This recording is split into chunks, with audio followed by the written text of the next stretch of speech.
Chapter 3, Karma Yoga, text number 1.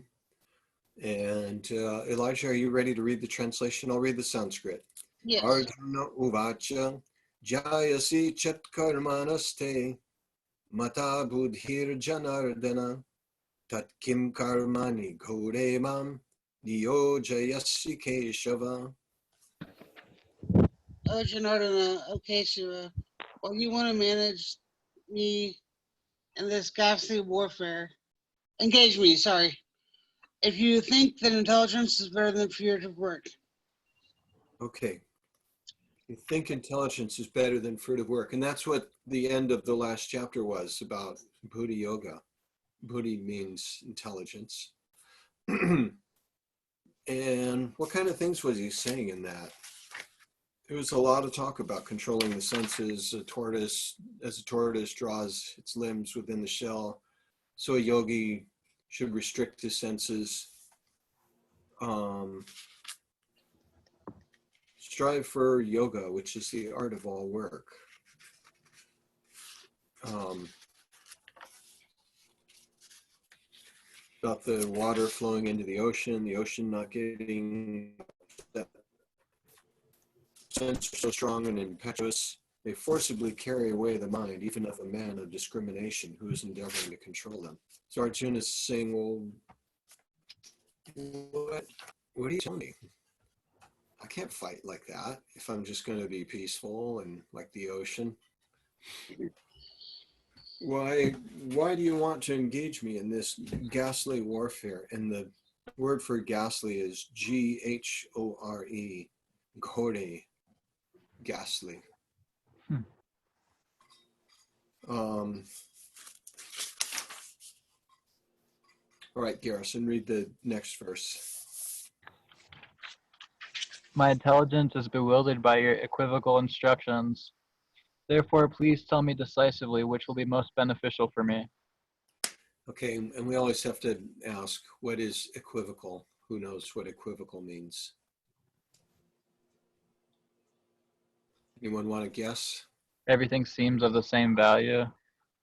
Oh, yeah, finally, that makes sense out of that equal, what's the word? Prefix. Equivocal, and vocal is speech. Everything's of the same value. If everything's of the same value, then everything's meaningless almost in one.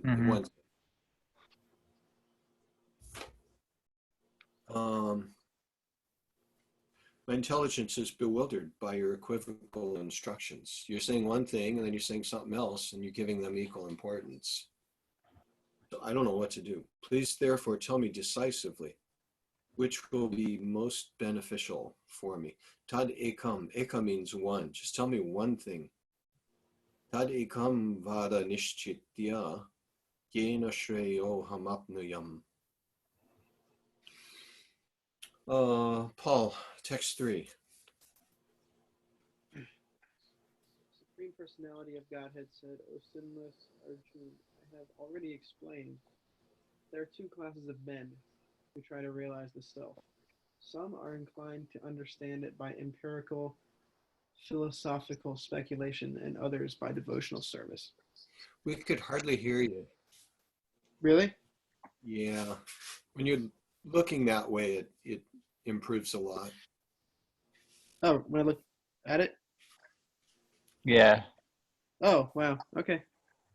I'll keep that in mind. I didn't realize it made a difference. Yeah. Okay. Krishna said, I've already explained there are two classes of men who try to realize the self. I kind of remember reading and discussing that last night. The one about the two classes. Anyone remember that? Where that was? I just remember we brought it up. It came up and we said, oh yeah, this is going to come up again. He's going to say they both do the same thing. It might have been in a purport.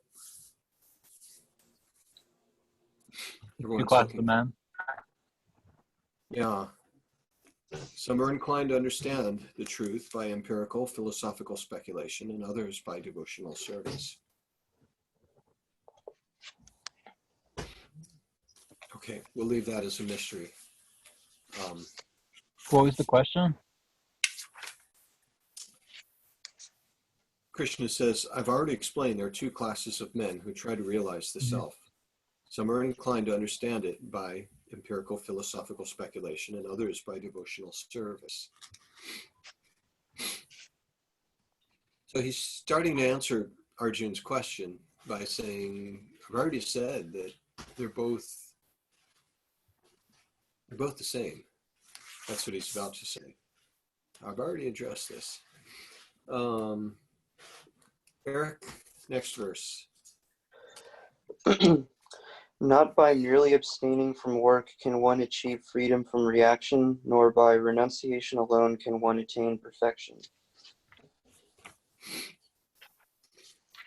Everyone is forced to act helplessly according to the qualities he has acquired from the modes of material nature. Therefore, no one can refrain from doing something, not even for a moment. So stopping work, giving up everything, that's not going to bring you to perfection. And you can't even stop working because the modes of nature are always pushing us around. Okay, next verse. One who restrains the senses of action, but whose mind dwells on sense objects, certainly deludes himself and is called a pretender. All right, so how does that tie in with the two verses that we just read? Is that one of the two classes of people? No, it was right after it. Oh, Eric, go ahead. Well, I think that last point just kind of drives home the point made in verse 5, where Krishna says that everyone is forced to act helplessly according to the qualities he's acquired from the modes of material nature. So, I mean, yeah, verse 6 says that, I mean, even though if the gross body is not acting, the subtle body, the mind can still be acting in all kinds of ways because one hasn't like truly renounced. They've only externally renounced, and so they're a hypocrite or a pretender. Yeah, good job. You saved it. And what's your shirt today? What's your shirt? It says it's okay not to drink. It's Nice. a old like straight edge band, well, not band shirt, but it was like a thing that there was around in like the late 80s, early 90s and stuff. So is that a vintage shirt? I think this one actually is from the 90s. Yeah, I don't really know where I bought it off someone online a while ago. That's how you get your collection of shirts. Shopping online. My shirt's the exact opposite today. It's a shirt my sister gave me from the bar she works at. It says support your local bartender. No. You got to show us now. Yeah. Oh yeah.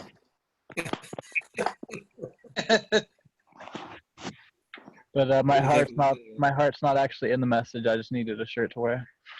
Uh-huh. Yeah. And we wouldn't have known unless I asked. Yeah, it's just funny. It's the exact opposite of his. and I think I had Eric's shirt in '96. Oh really? Yeah. Oh, God. Nice. Not the one that he bought it from, are you? No, not the exact one.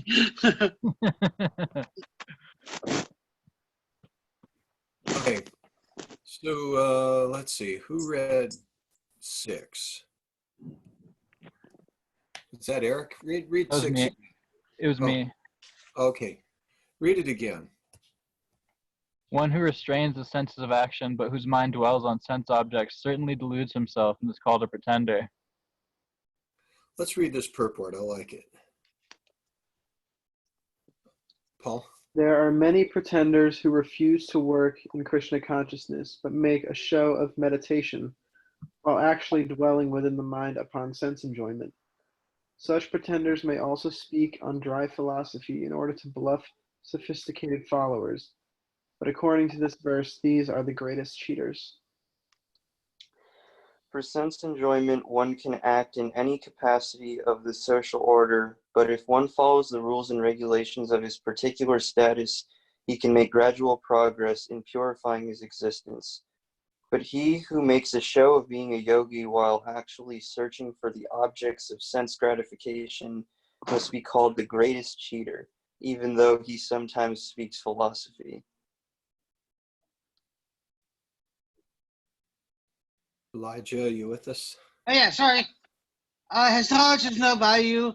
He because the effects of such a simple man, well, excuse me, the effects of such a sinful man's knowledge are taken away by the illusory energy of the Lord. Such a pretender's mind is always impure, and therefore his show of yogic meditation has no value whatsoever. Ooh, man. Now there's a burn. Yeah. Is that the term you used the other day, Garrison? Oh, roasting. Like, Rose? Okay. Yeah, Prabhupada's roasting the tender yogis. Mithya achara, a pretender. Mithya achara sa uchate. Such a person is said to be a pretender. If you restrain the external senses, but your mind is dwelling on their objects, then that's useless. Okay, go ahead. Next verse. Garrison.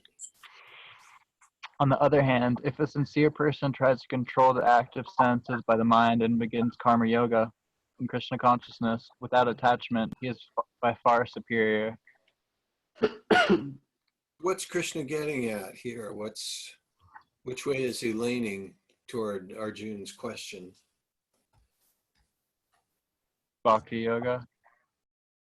Yeah, engagement.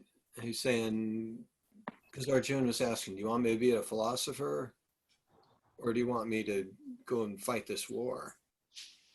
So Krishna's saying, yeah, I want you to fight. Because if you're going to sit there like a philosopher, what do you think Arjuna would be thinking of if he walked away from this war? Would he be peaceful? No No. way. He'd be burning up like that Duryodhan. That I'm meditating, but I'm just meditating on putting my hands around his neck and squeezing it really hard. That's what he'd be meditating on, and that's true. And so Krishna's kind of saying, you just be a pretender. You're not ready to be that kind of a philosopher. Okay, text 8. Perform your prescribed duty, for doing so is better than not working. One cannot even maintain one's physical body without work. Work done as a sacrifice for Vishnu has to be performed, otherwise work causes bondage in this material world.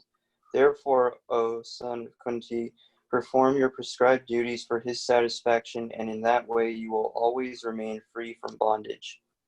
Okay, this is an important verse. This is one that Prabhupada quotes a lot. Yagyartat karmano nyatra lokoyam karma bandhana tadartam karma kaunteya mukta sangha samachara. If you don't make your work into a yagya, a sacrifice, then it will entangle you. It'll bind you to the material world. Therefore, perform your prescribed duties for his satisfaction.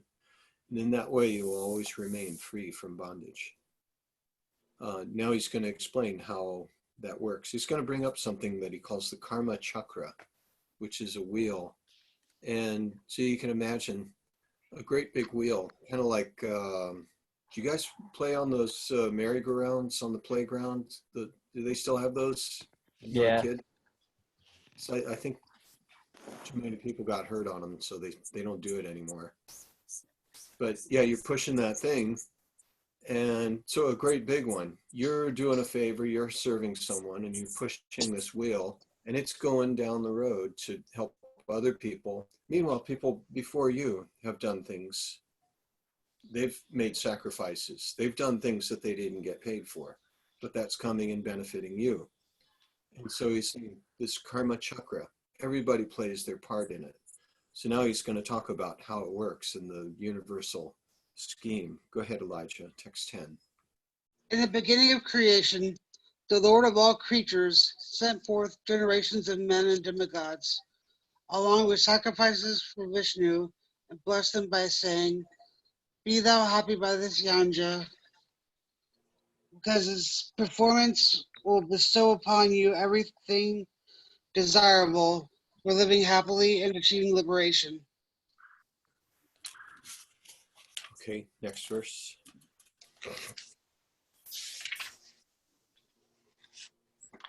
The demigods, being pleased by sacrifices, will also please you, and thus, by cooperation between men and demigods, prosperity will reign for all. In charge of the various necessities of life, the demigods, being satisfied by the performance of yajna, Yeah. sacrifice, will supply all necessities to you. But he who enjoys such gifts without offering them to the demigods in return is certainly a thief. The devotees of the Lord are released from all kinds of sins because they eat food which is offered first for sacrifice. Others who prepare food for personal sense enjoyment verily eat only sin. All living bodies subsist on food grains, which are produced from rains. Rains are produced by performance of yagna, and yagna is born of prescribed duties. Okay, this is another verse that Prabhupada quotes a lot. And he used it in interesting ways. Once he was in South India and somebody was asking him, so Shuddha Dvaita, Vishishta Dvaita, Dvaita Dvaita, what is your philosophy? And Prabhupada said, Dvaita Dvaita, Vishishta Dvaita, what does it matter? People need food. Anad bhavanti bhutani. So he quoted this verse. People are hungry. We have to do yajna for it to rain. And you're just sitting and talking philosophy. So yeah, and I think at that time there was a drought in South India. And so someone challenged him, you say that by doing yajna, we'll get sufficient rainfall. And Prabhupada said, yes. And the yajna for this age is Harinam Sankirtan, chanting the holy names of Krishna. And so somebody challenged him, well, can you break the drought? And Prabhupada said, yes. Start kirtan. So the devotees started a kirtan, and right there in front of the crowd, clouds came in, raining, and it made the newspaper front page. Hare Krishna Guru break the drought, and Wow. and it happened a couple times while they were in South India, and Prabhupada really loved that it made the front page of the newspaper. He took those evidence. So that's another thing about this verse. If you do yajna, then you'll get enough rain. Everybody needs food. Food is dependent on rain. Rain is dependent on yajna. We just read about the demigods are nourished by us doing our yajnas. The demigods being pleased, they shower us with rain and good weather. And then we can grow more grains so that we can offer them more yajna. So that's that circle. You know, that we're helping the demigods, we're nourishing them. We're creating a fruitful situation here on earth. And so therefore everyone is nourished by that. So whether people believe in demigods or not, you can just kind of get the idea. I'm helping someone else is helping me. And he comes up to, let's say, I think it's in the next chapter, he says, What is the use of a life lived without sacrifice? All right. And so by doing your prescribed duties, that in itself is yajna. And that's what he's telling Arjuna. Go and fight this war, and that'll bring about good weather. All right, next verse, 15, I think, Garrison.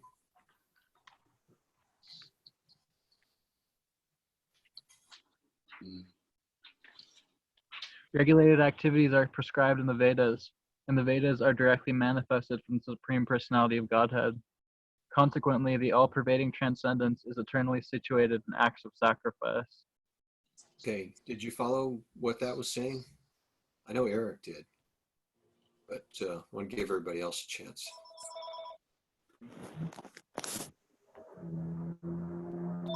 What?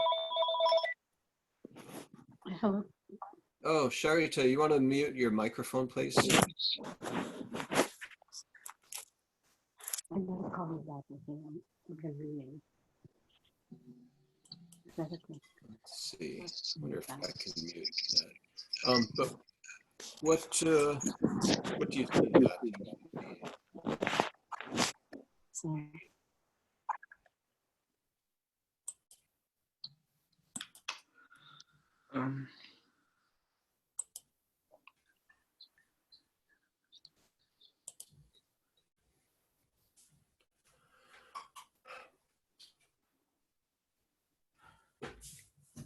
Don't everybody talk at once. We're soaking it in. Yeah, I don't know. I'm trying to read it and get it. Okay, Eric, what do you see in there? Oh, me? Yeah. So I guess it seems like what's being said here, like implicitly, is that because regulated activities, they originate in Vedic conjunction, and Vedic conjunction comes from ultimately from Krishna or God, that by acting in accordance with such injunctions and regulations, that what is it? Let's see. Oh, I totally lost it in the end of that last sentence, but I guess because of that, then it is, those things are inherently transcendental in nature. Is that kind of what's being? Yep.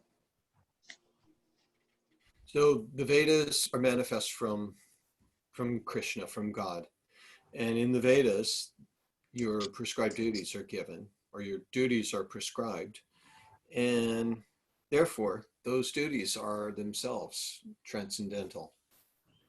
He's just throwing everything at Arjuna. He's just trying to get Arjuna to move, to accept this is his duty. All right, next verse. It's me, right? Yeah. Okay. My dear Arjuna, one who does not follow in human life the cycle of sacrifice thus established by the Vedas certainly leads a life full of sin. Living only for the satisfaction of the senses, such a person lives in vain. But for one who takes pleasure in the self, whose human life is one of self-realization, and who is satisfied in the self only, fully satiated, for him there is no duty. Okay, so that now he's bringing in another topic. First, he was just saying, do your duty, practice yajna.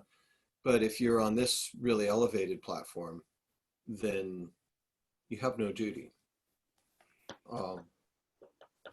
You've already achieved the results of doing it. Okay, next verse. Go ahead, Elijah. A self-realized man has no purpose to fulfill in the discharge of his prescribed duties, nor has he any reason to not to perform such work, nor has he any need to depend on any other living being. Therefore, without being attached to the fruits of activities, one should act as a matter of duty, for by working without attachment one attains the supreme. Kings such as Janaka attained perfection solely by performance of prescribed duties. Therefore, just for the sake of educating the people in general, you should perform your work. Let's go back to 19, that last statement. By working without attachment, one attains the supreme. It's kind of interesting. Just work without attachment. You'll attain the supreme. It's like, whoa, that sounds pretty easy. It also sounds kind of ambiguous. I'll just become detached. But he's answering Arjun's question. You told me two things. Can you just tell me one?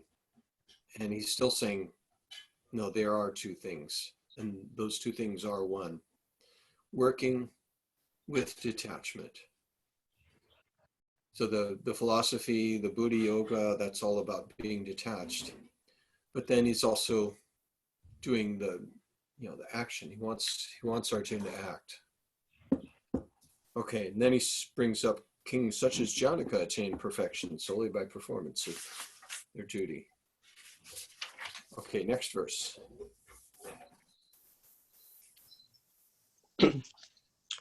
Whatever action a great man performs, common men follow, and whatever standards he sets by exemplary acts, all the world pursues. Yeah, this is another verse that Prabhupada quotes a lot. Yad yad acharati shrishtas tattadevi tarojana sayat pramanam kurute vokastad anuvartate. Okay, next verse, Elijah. Oh, Sadarpurta, there's no work described for me within all the three planetary systems, nor am I in want of anything, nor have I need to obtain anything, and yet I am engaged in prescribed duties.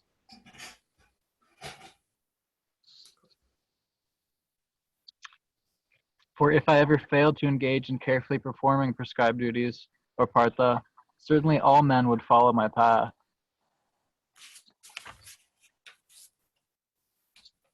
If I did not perform prescribed duties, all these worlds would be put to ruination. I would be the cause of creating unwanted population, and I would thereby destroy the peace of all living beings. As the ignorant perform their duties with attachment to results, the learned may similarly act, but without attachment, for the sake of leading people on the right path. So as not to disrupt the minds of ignorant men attached to the fruitive results of prescribed duties, a learned person should not induce them to stop work. Rather, by working in the spirit of devotion, he should engage them in all sorts of activities for the gradual development of Krishna consciousness. The spirit soul, bewildered by the influence of false ego, thinks himself the doer of activities that are in actuality carried out by the three modes of material nature. Another big important verse. Prakrite kriyamanani gunai karmani sarvasha ahankara vimudhatma kartam iti manyate. And where did that come from? Just out of the blue. Is it related to what's been said in the last few verses?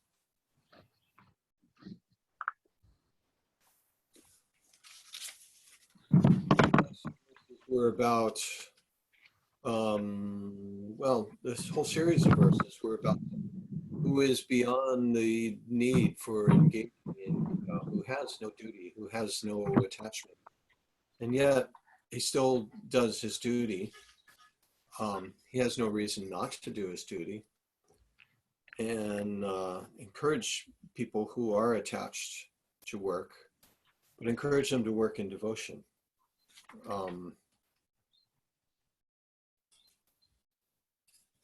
Let's see. Yeah, don't disrupt their minds and tell them to be philosophers. Tell them to engage in work with devotion. And then this verse that says, we're all being pushed around by the modes of nature. We think we're doing stuff, but it's the modes of nature that's actually acting through us. Okay, 28. Is that me? Yeah. One who is the knowledge of the absolute truth, almighty armed, does not engage himself in the senses and sense gratification. knowing well the differences between work and devotion and work for fruitive results.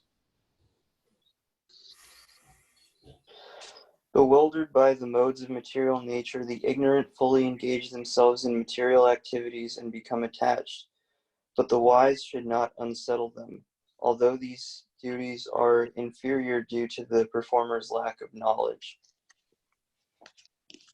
Therefore, O Arjuna, surrendering all your works unto me, with full knowledge of me, without desires for profit, with no claims to proprietorship, and free from lethargy, flight.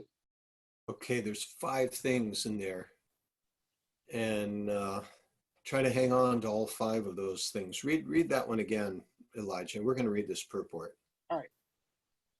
Therefore, O Arjuna, surrendering all your works unto me, with full knowledge of me, without desires for profit, with no claims to proprietorship, and free from lethargy, flight. Okay, 5 things. Surrender all your works to me. To me. Mai sarvani karmani. Do everything for me. Sanyasya dhyatma chetasa. What does that mean? With full knowledge of me. Where's that in there? Sanyasya dhyatma chetasa. Well, chetasa, by consciousness. Nirasi, without desire for profit. Nirmama bhutva, without ownership. Yudjasva vigata jwara, without being lethargic. So, purport.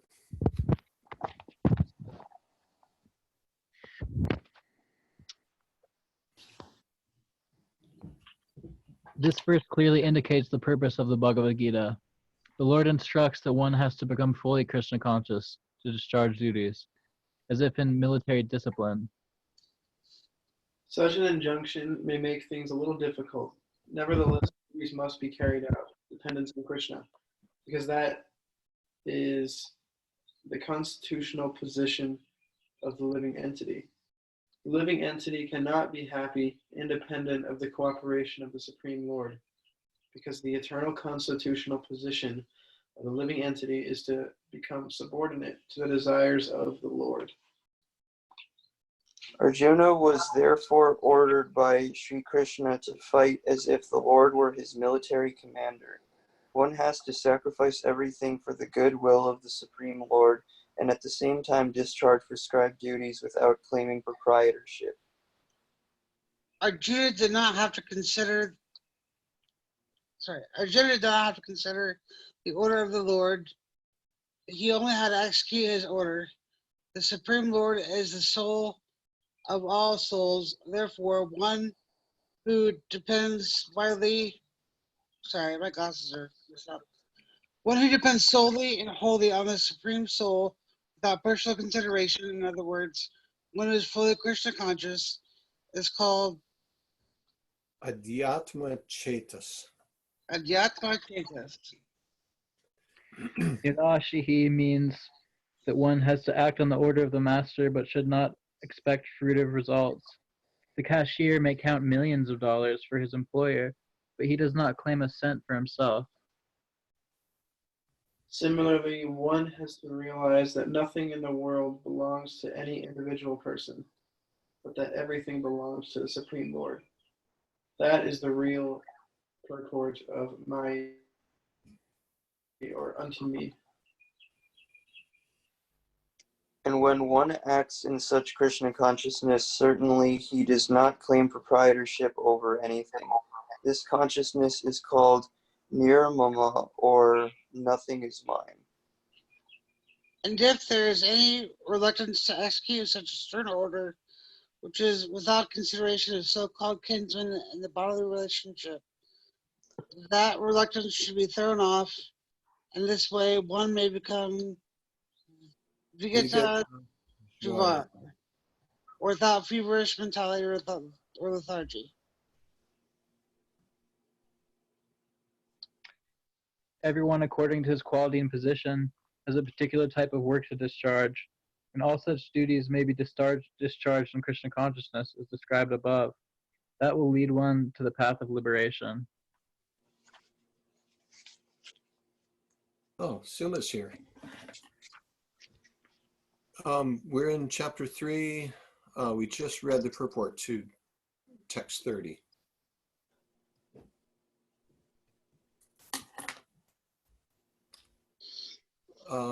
Okay, so any thoughts on that purport we just read?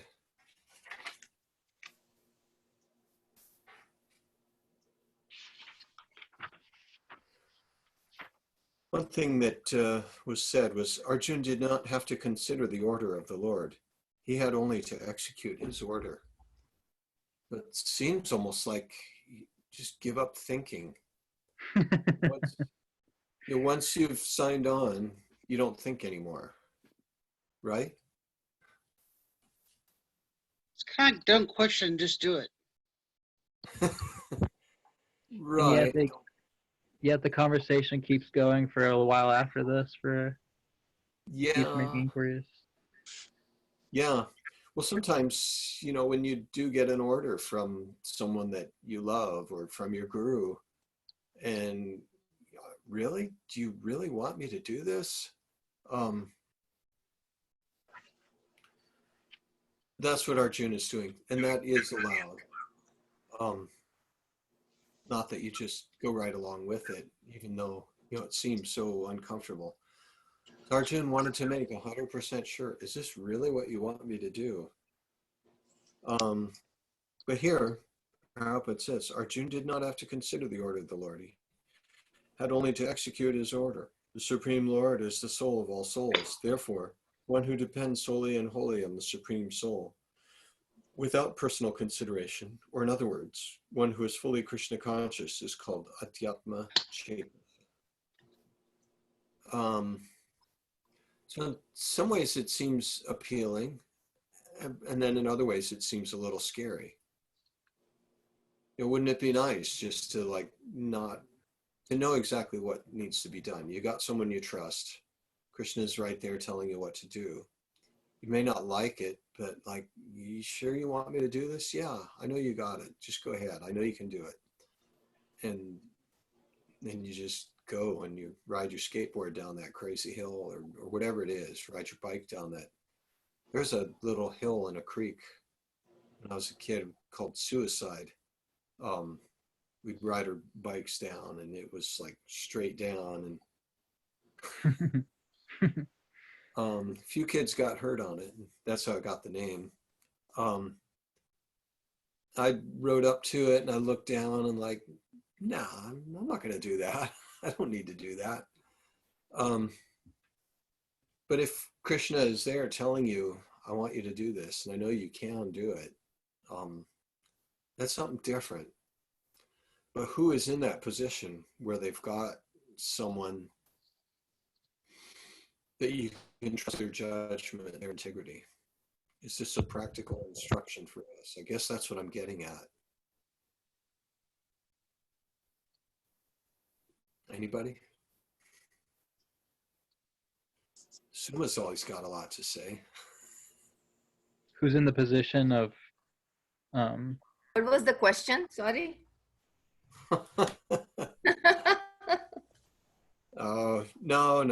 No question. Garrison's about to answer it. I'm confused too. About the question? Yeah, Or about the answer? the question. You're saying Oh. who has that role in our life of Yeah. Arjun was therefore ordered by Sri Krishna to fight, as if the Lord were his military commander. One has to sacrifice everything for the goodwill of the Supreme Lord, and at the same time, discharge prescribed duties without claiming proprietorship. Arjun did not have to consider the order of the Lord. He had only to execute his order. So it is nice to be in a circumstance like that, to put yourself under someone that you can trust, that will push us And that's what a guru is supposed to do. Someone was saying, oh boy, let's see, a lot of backstory.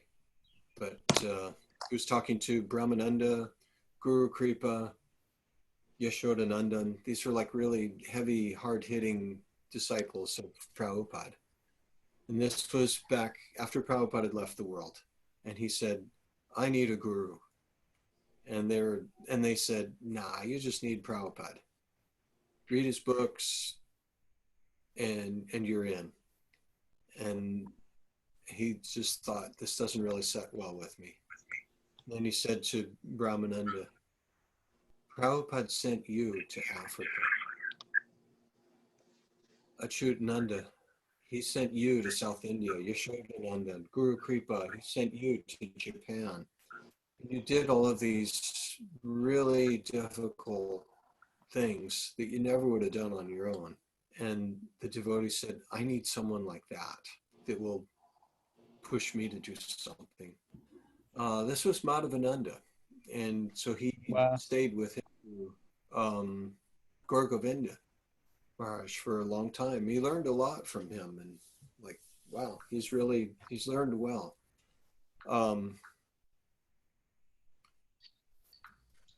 So yeah, to find someone like that and put yourself under them, someone who's going to really push you, someone that you can trust. Okay, let's move on. Who is it?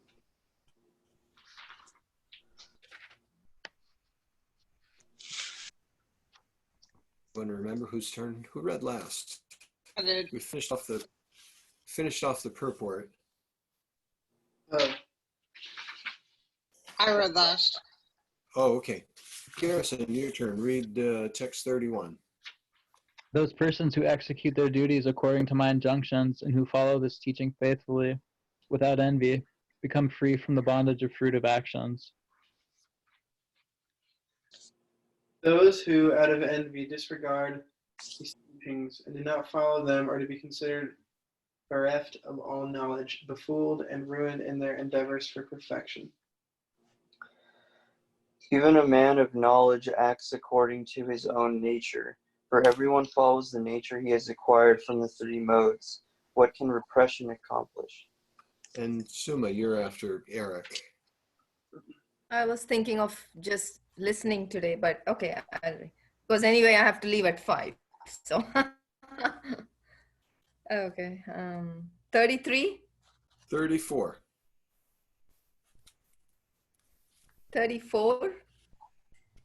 Yeah, chapter 3.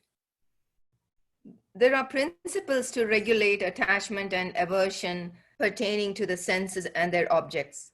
One should not come under the control of such attachment and aversion because they are stumbling blocks on the path of self-realization. It is far better to engage one's prescribed duties, even through faultily, than another's duties perfectly. Instruction in the course of performing one's own duty is better than engaging in another's duties, for to follow another path is dangerous. Arjuna said, O descendant of Vrishni, by what is one impelled to sinful acts, even unwillingly, as if engaged by force?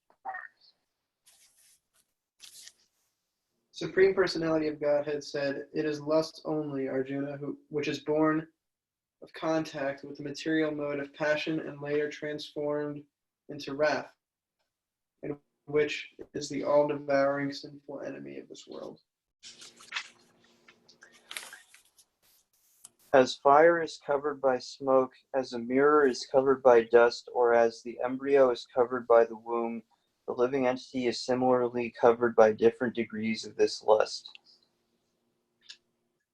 Suma? Thus, the wise living entity's pure consciousness becomes covered by his eternal enemy in the form of lust, which is never satisfied and which burns like fire. The senses, the mind and intelligence are sitting at the places of this lust.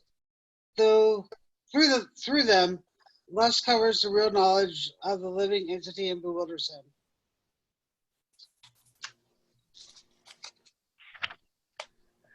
Therefore, Arjuna, best of the Bharatas, in the very beginning curb this great symbol of sin, lust, by regulating the senses, and slay this destroyer of knowledge and self-realization. The working senses are superior to dull matter. Mind is higher than the senses. Intelligence is still higher than the mind. And he, the soul, is even higher than the intelligence. Thus, knowing oneself to be transcendental to the material senses, mind, and intelligence, O mighty armed Arjuna, one should steady the mind by deliberate spiritual intelligence or Krishna consciousness, and thus by spiritual strength conquer this insatiable enemy known as lust. And thus ends the 3rd chapter. Congratulations, you've completed another chapter in Bhagavad Gita. You can put that on your resume. You've read the 3rd chapter. But let's go back a little bit. Arjuna asked a question. What is it that drives one to go against even what they've decided they want to do? Text 36. By what is one impelled to sinful acts, even unwillingly, as if engaged by force?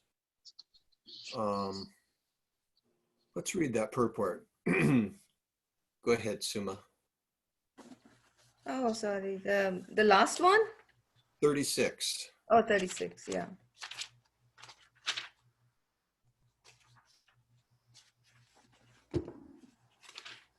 A living entity as part and parcel of the Supreme is originally spiritual, pure, and free from all material contaminations. Therefore, by nature, he is not subject to the sins of the material world. But when he is in contact with the material nature, he acts in many sinful ways without hesitation and sometimes even against his will. As such, Arjuna's question to Krishna is very sanguine as to the perverted nature of the living entities. Although the living entity sometimes does not want to act in sin, he is still forced to act. Oh, sorry, I kept reading. Oh, go ahead, finish it up.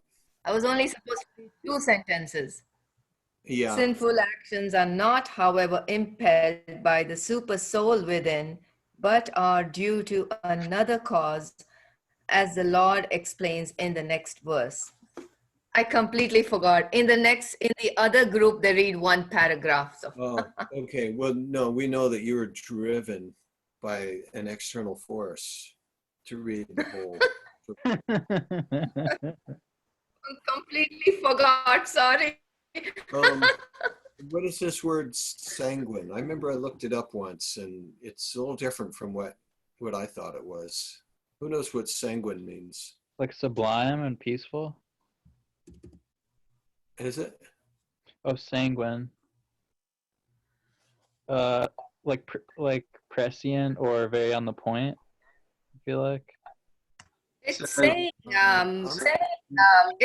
optimistic or positive. That's what it's saying. Optimistic or positive? I don't know. That's what Google is saying that. Yeah, we'll go with that. I think that would be a sanguine proposal. So optimistic. So how is it used again? Arjuna's question to Krishna is very sanguine as to the perverted nature of the living entities. Although the living entity sometimes does not want to act in sin, he is still forced to act. Sinful actions are not, however, impelled by the supersoul within, but are due to another cause, as the Lord explains in the next verse. Sanguine, positive, helpful, optimistic. Okay, so we're driven by something else. And I guess Prabhupada sees that as optimistic. It's not us. There's some external force. Okay, read 37, Elijah. When a living entity comes, the purport? No, the verse. Oh, The Supreme Personality of Godhead said, "It is lust only, Arjuna, which is born of contact with the material mode of passion and later transformed into wrath, and which is the all-devouring simple enemy of this world." Yeah, let's read into this purport. Let's see where it goes. When a living entity comes in contact with a material creation, his eternal love for Krishna is transformed into lust, an association with the mode of passion. Or in other words, the sense of love of a god becomes transformed into lust, as milk in contact with sour tamarind is transformed into yogurt. Then again, when lust is unsatisfied, it turns to wrath. Wrath is transformed into illusion, and illusion continues the material existence. Therefore, lust is the greatest enemy of the living entity, and it is lust only which induces the pure living entity to remain entangled in the material world. Wrath is the manifestation of the mode of ignorance. These modes exhibit themselves as wrath and other corollaries. If, therefore, the mode of passion, instead of being degraded into the mode of ignorance, is elevated to the mode of goodness by the prescribed method of living and acting, then one can be saved from the degradation of wrath by spiritual attachment. Suma? The Supreme Personality of Godhead expanded himself into many for his ever-increasing spiritual bliss, and the living entities are parts and parcels of this spiritual bliss. They also have partial independence, but by misuse of their independence, when the service attitude is transformed into the propensity for sense enjoyment, they come under the sway of lust. This material creation is created by the Lord to give facility to the conditioned souls to fulfill those lustful propensities, and when completely baffled by prolonged lustful activities, the living entities begin to inquire about the real position.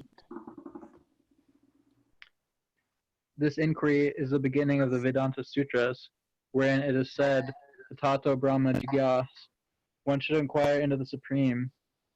And the Supreme is defined in Srimad Bhagavatam as Janmadhyasya Yato Nyavayad Itaratascha, or the origin of everything is the Supreme Brahman.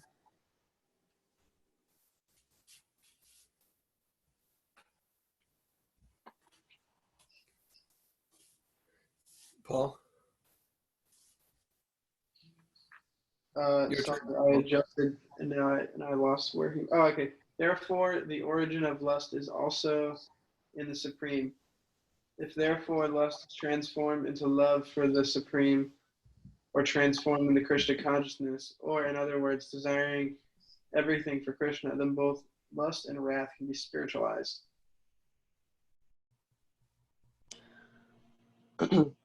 Hanuman, the great servitor of Lord Ram, exhibited his wrath by burning the golden city of Ravana, but by doing so he became the greatest devotee of the Lord.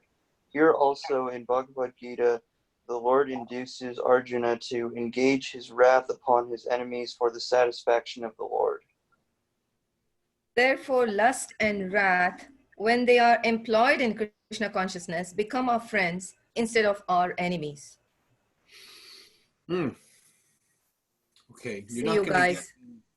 opportunity to do that, though, in a legitimate way. Right. Hari Bol. See you. Okay, Haribol, thanks for joining. Hari Bol. Thank you. Um, We want to have opportunities to use our wrath and lust.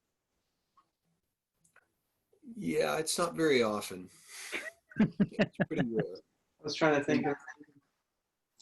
Just about every time I saw someone try to do it, it didn't go well. Although Prabhupada is saying that, he's being wide open and saying, yeah, it does happen once in a while. But, well, if it's controlled, like There was a time in Mayapur when Vishaka was going to give the Srimad Bhagavatam class. Did you hear this story? Bhakti Chetha Swami. Yeah. So Vishaka was going to give class, and some of the local people, they thought, well, women don't give Bhagavatam class. We never had that happen before. This is just silly. And so they did all kinds of things. They hid the microphone, they hid the book, and so when she got there, it was like there's no microphone, and Bhakti Tirtha Swami stood up and he gave this speech like, like a general, and he said, "This is totally wrong. This is offensive. This is not pleasing to Krishna. This is not pleasing to Prabhupada.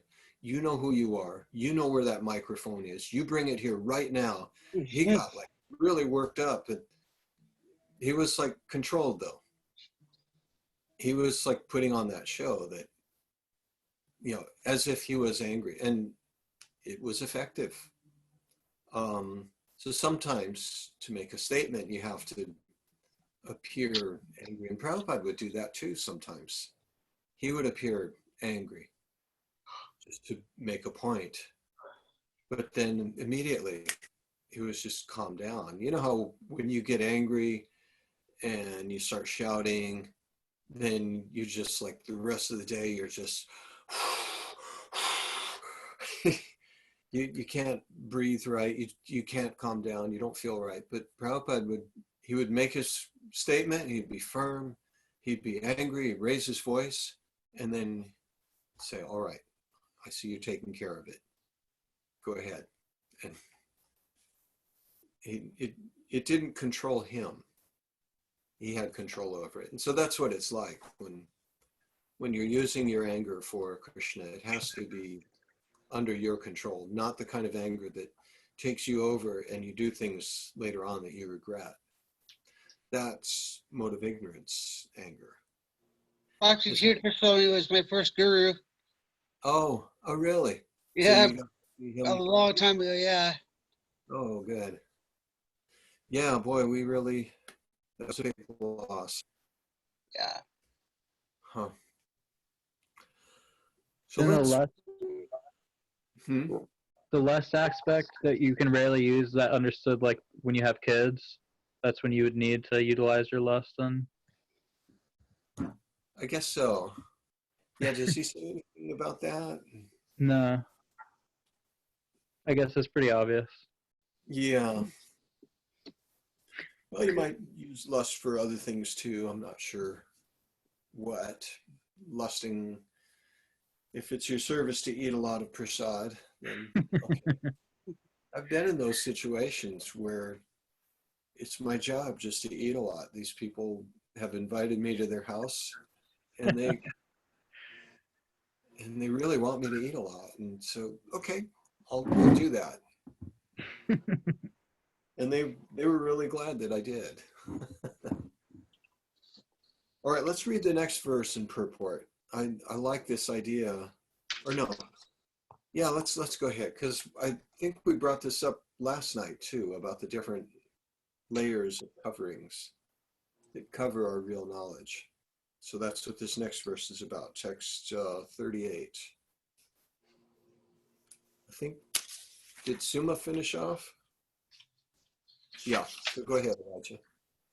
As fire is covered by smoke, a mirror is covered by dust. Or as the embryo. Oh, we already did that. Yeah, we're doing it again. Okay. Sorry. That sounded familiar. Okay. Or as the embryo is covered by the womb, the living entity is similarly covered by different degrees of this lust. Yeah, let's do the purport. There are 3 degrees of covering of the living entity by which his pure consciousness is obscured. This covering is but lust under different manifestations, like smoke in the fire, dust on the mirror, and the womb about the embryo. When lust is compared to smoke, it is understood that the fire of the living spark can be a little perceived. In other words, when the living entity exhibits his Krishna consciousness slightly, he may be likened to the fire covered by smoke. Although fire is necessary where there is smoke, there is no overt manifestation of fire in the early stage. This stage is like the beginning of Krishna consciousness. The dust on the mirror refers to cleansing process of the mirror of the mind by so many spiritual methods. The best process is to chant the holy names of the Lord. The embryo covered by the womb is an analogy illustrating a helpless position, for the child in the womb is so helpless that he cannot even move. This stage of living condition can be compared to that of the trees. The trees are also living entities, but they have been put in such a condition of life by such a great exhibition of lust that they are almost void of all consciousness. The covered mirror is compared to the birds and the beasts, and the smoke-covered fire is compared to the human being. In the form of a human being, the living entity may revive a little Krishna consciousness, and if he makes further development, the fire of spiritual life can be kindled in the human form of life. By careful handling of the smoke in the fire, fire can be made to blaze.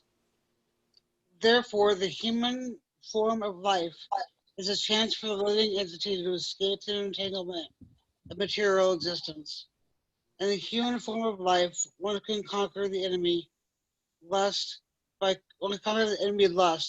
cultivation of Krishna consciousness under able guidance. Okay, so 3 layers. You got the human layer, you got the, what did it say, the birds and the beasts, and then the plants. Plants are compared to an embryo that's covered by the womb. The dust-covered mirror is compared to the animals, and the smoke covering the fire is compared to human form of life. And with careful handling of the smoke, you can bring about a blazing fire. And that's something in the next chapter, Krishna is going to compare transcendental knowledge to a blazing fire. I think in 2 places he talks about it. Just like, so getting that fire going with transcendental knowledge. All right, let's read the next verse and then the next verse, and then we'll read the purport. Thus the wise living entity's pure consciousness becomes covered by his eternal enemy in the form of lust, which is never satisfied and which burns like fire. Okay, next verse. The senses, the mind, and the intelligence are the sitting places of this lust. Through them, lust covers the real knowledge of the living entity and bewilders him. Okay, before we read the purport, the different coverings of the living entities, smoke covering the fire, and it's lust. He keeps saying that over and over again. It's lust, and I never really thought of trees as being lusty, but it, Yeah. but that's what's covering them over, and the animals, and it's an interesting concept. I mean, I don't know if I've entirely wrapped my head around it, that it is lust that brings us down into lower manifestations of awareness. Is that, but it says it is lust only, Arjun. That was Krishna's beginning of his answer. Arjun asked, well, what is it that causes someone to do things against their nature that are wrong, as if driven by some external force? Krishna says it is lust only. But just one thing.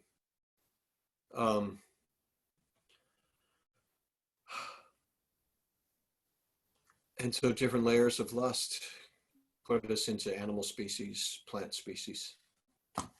Pretty wild. Shall we move on, or anyone want to say anything about that? It still blows my mind that the trees, it's described that it's like people that have you can slide down to being a tree from being naked too much and exposing yourself, that you get a body where you can just stand there all day and be naked for everyone. Well, yeah, that's Prabhupada's extrapolation from the story of Manigriva and Nalakuvara.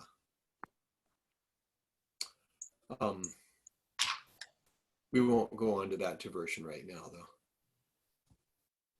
because this next verse really is relevant.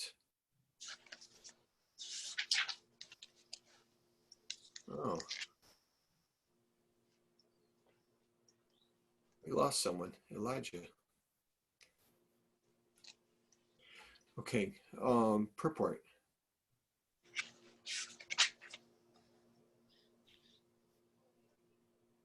It's Eric, right? Oh, Yeah. the enemy has captured different strategic positions in the body of the conditioned soul, and therefore Lord Krishna is giving hints of those places so that one who wants to conquer the enemy may know where he can be found. Mind is the center of all the activities of the senses, and thus when we hear about sense objects, the mind generally becomes a reservoir of all ideas of sense gratification, and as a result, the mind and the senses become the repositories of lust. Go ahead, Garrison. Next, the intelligence department becomes the capital of such lustful propensities. Intelligence is the immediate next-door neighbor of the spirit soul. Lusty intelligence influences the spirit soul to acquire the false ego and identify itself with matter, and thus with the mind and senses. Spirit soul becomes addicted to enjoying the material senses and mistakes this as true happiness. This false identity. This false, Yeah, go ahead. oh, You can, sorry. you're got it. This false identification of the spirit soul is very nicely explained in the Srimad Bhagavatam, 10th canto, 84th chapter, verse 13. Do you want me to read the Sanskrit or? If you're feeling it, Oh, it gets quoted a uh, lot. I think I'll just read the translation then, but let's see. So, a human being who identifies this body made of three elements with his self, who considers the byproducts of the body to be his kinsmen, who considers the land of birth worshipable, and who goes to the place of pilgrimage simply to take a bath rather than meet men of transcendental knowledge, there is to be considered like an ass or a cow.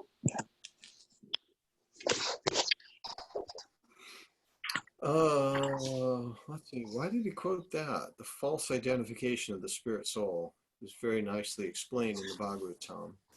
Okay. And then that long verse, Yasyatma buddhi kunape tridatuke swadhi kalatra dishubhomajati. Okay, the intelligence department becomes the capital of such lustful propensities. I kind of like that. Yeah. So it's like really infesting everything. It's in the senses, it's in the mind, it's in the intelligence. Where is lust not present? The soul. He's going to give a clue at the last two verses. So let's just read them. Elijah, are you with us? There you are. Yes, sorry, my computer crashed. Okay. Read the translation to text 41. Okay, Can you do that? therefore, O Arjuna, the best of the Maharasas and the very beginning curb. This great symbol of sin, lust, by regulating the senses and slay this destroyer of knowledge and self-realization. Man. So regulate the senses and slay the destroyer of knowledge and self-realization. Man, And it seems like we've all got it. It's kind of embarrassing, to say, who's lusty? I am. Or, I mean, not right now, but, we all carry it. We have our moments where it pushes us to do things that we kind of wish we didn't. So in the beginning, in the very beginning, what does that mean? In the very beginning, like right now, before it goes too far, what does that mean in the beginning? Tasmat tvam indriyanyado. Ado, yeah, in the beginning.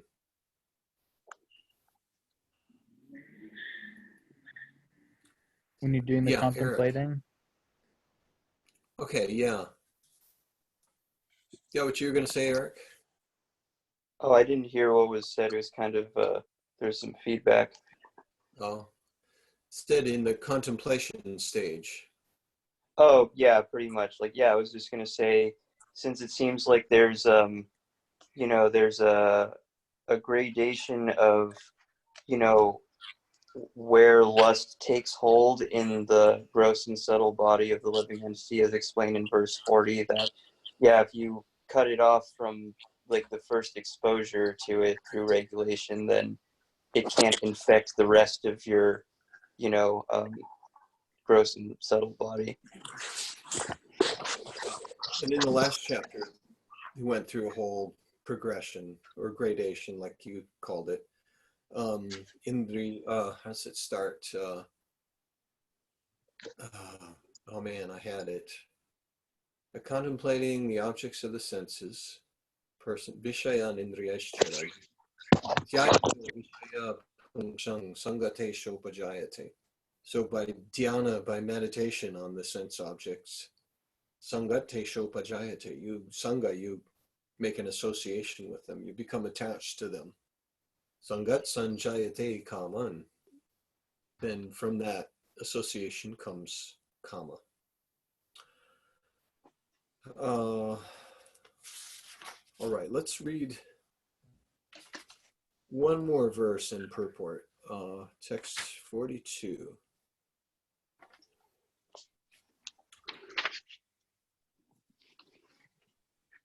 Go ahead, Garrison. The working senses are superior to dull matter. Mind is higher than the senses. Intelligence is still higher than the mind. And he, the soul, is even higher than the intelligence. Then the last verse says, thus knowing oneself to be transcendental to the material senses, mind and intelligence, O mighty armed Arjuna, one should steady the mind by deliberate spiritual intelligence, Krishna consciousness, and thus by spiritual strength conquer this insatiable enemy, known as lust. So knowing that you're higher up on the whole thing, that's you're the one that's in charge. Control the lower self with the higher self. So let's read the purport to 42.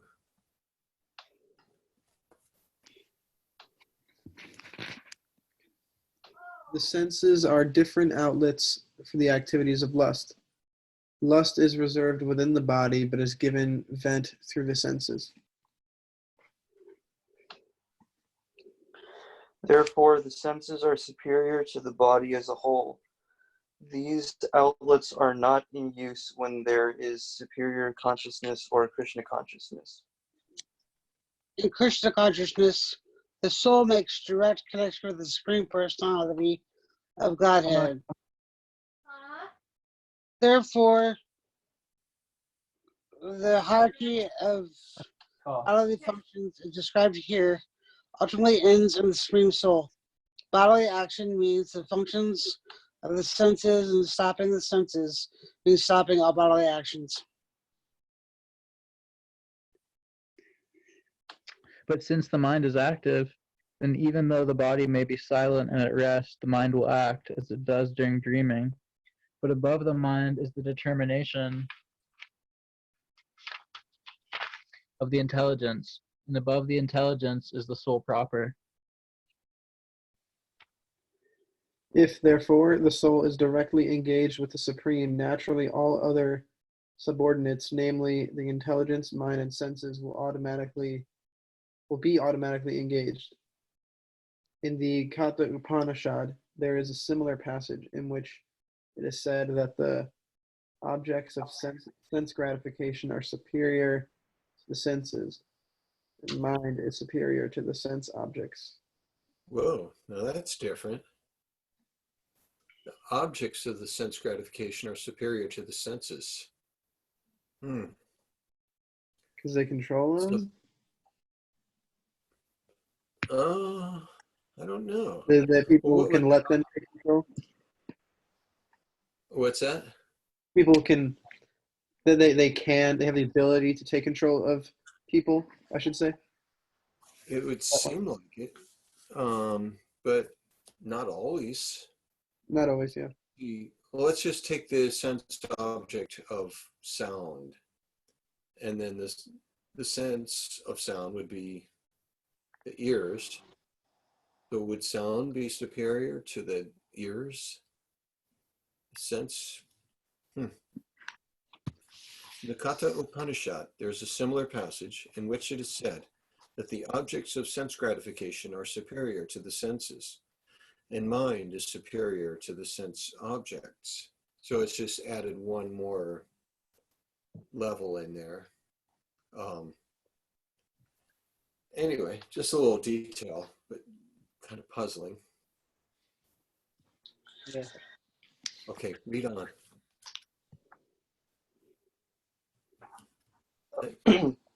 If therefore the mind is directly engaged in the service of the Lord constantly, then there is no chance that the senses will become engaged in other ways. This mental attitude has already been explained. Param drishtva nivartate. If the mind is engaged in the transcendental service of the Lord, there's no chance of it being engaged in the lower propensities. In the Katha Upanishad, the soul has been described as Maham, the Great. Therefore, the soul is above all, namely the sense objects, the senses, the mind, and the intelligence. Therefore, directly understanding the constitutional position of the soul is the solution of the whole problem. With intelligence, one has to seek out the constitutional position of the soul and then engage the mind always in Krishna consciousness. That solves the whole problem. A neophyte spiritualist is generally advised to keep aloof from the objects of the senses, but aside from that, one has to strengthen the mind by use of intelligence. If by intelligence one engages one's mind in Krishna consciousness by complete surrender under the Supreme Personality of Godhead, then automatically the mind becomes stronger. And even though the senses are very strong, like serpents, they will be no more effective than serpents with broken fangs. But even though the soul is the master of intelligence and mind, and the senses also, still, unless it is strengthened by association with Krishna and Krishna consciousness, there's every chance of falling down due to the agitated mind. Oh boy, he just kind of leaves it on. Thought we were going to have some resolution there. There's every chance of falling down due to the agitated mind, unless it is strengthened by association with Krishna. Okay, yeah, that's the resolution there. All right, yeah, Prabhupada really simplified the whole thing. The solution is to understand the constitutional position of the soul and engage the mind always in Krishna consciousness. That solves the whole problem. And up at the beginning of this whole thing, there was something really interesting. A few sentences in from the beginning, in Krishna consciousness, the soul makes direct connection with the Supreme Personality of Godhead. Therefore, the hierarchy of bodily functions, as described here, ultimately ends in the Supreme Soul. This is, it's like stuff that we already know, like Prabhupada again and again tells us how to engage in bhakti yoga. But the wording there is just like, that was really cool how he did that. Mm-hmm. Yeah. And related it to what's going on here in this part of the Bhagavad Gita, talking about the hierarchy of the senses, going after the sense objects, and lust being everywhere. But all of those senses, when they're directed toward Krishna, then they engage directly in Krishna consciousness. The soul makes direct connection with the Supreme Personality of Godhead, bypassing all of the senses. So that solves the whole problem, the lust problem. And growing up in America, we didn't even know that lust was a problem. Did anyone ever tell you outside of Hare Krishna people? Did anyone ever give any indication of that? I never heard of it before. When I used to be Buddhist, that was probably the only other instance that I heard Oh. that. Oh, okay. All right. Well, they're pretty good about that. And I guess from the Christians too, but they kind of have they're pushing us away from lust isn't quite so appealing. It's not very intellectual. It doesn't seem very practical either. They just like yell at you and get angry at you for being lusty. They say rude things. Okay, so tomorrow we'll read about transcendental knowledge, that knowledge which has been covered over by lust in different degrees.